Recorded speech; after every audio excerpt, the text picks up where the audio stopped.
Meet Arthur. He did everything he was supposed to do, yet he spends his evenings sitting in the dark, staring at past due bills. Just a few miles away is Leo. He's relaxed, his accounts are in the green, and financial panic is the furthest thing from his mind. Arthur went to a top-tier university, graduated with straight A's, and landed a prestigious, high-paying corporate job right out of the gate. Leo barely scraped by with C's. He skipped college entirely to figure out sales and learn the basic mechanics of how businesses run. We're taught from childhood that perfect grades and a prestigious degree ensure a comfortable life. So why is the academic standout the one struggling to survive? A high salary offers no protection from the notoriously expensive trap of being broke. Without financial education, academic intelligence often becomes a liability. To understand the math behind this, we have to look back 10 years to the day these two started their careers. Arthur's elite degree came with a massive pile of student loans. The moment his impressive corporate paycheck hits his account, the bulk of it vanishes into minimum debt payments. He has almost zero actual cash left over. Leo took a basic junior sales job with a lower starting salary, but without a mountain of student debt hanging over him, his monthly expenses stay low. He begins stockpiling liquid cash. This lack of upfront cash forces Arthur into an economic trap known as the poverty premium. When you don't have savings, you are forced to make immediate purchasing decisions that end up costing significantly more over the long haul.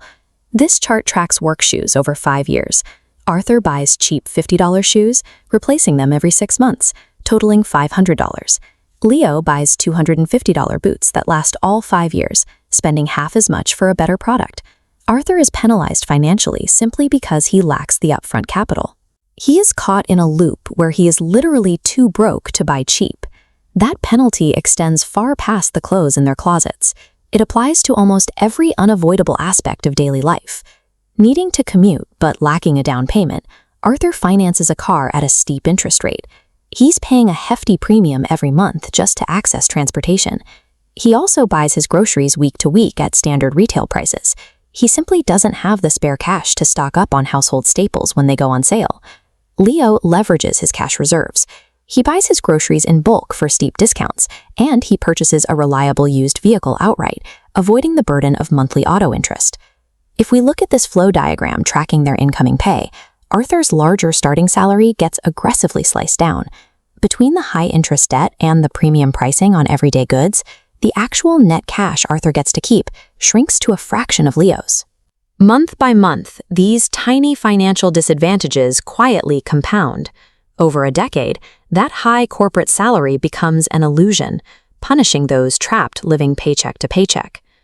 Back in the present day, Arthur is exhausted, entirely dependent on his next payday to keep the whole precarious system running. He's stuck sitting at a desk he dislikes, terrified to leave because he can't afford to miss a single payment on his compounding liabilities. Leo's accumulated cash and lack of bad debt have bought him autonomy. He has the freedom to walk away from bad jobs and take calculated risks to grow his wealth.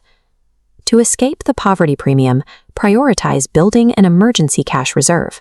This buffer makes it possible to choose the lower-cost upfront option rather than reaching for a reactive, expensive fix. Second, plan your major purchases for the long term. Prioritize durability and quality over a cheap, short-term fix that will break down and force you to buy it twice. Finally, aggressively avoid high-interest consumer debt. Paying 20% interest on a credit card acts as a direct, literal tax on your future freedom.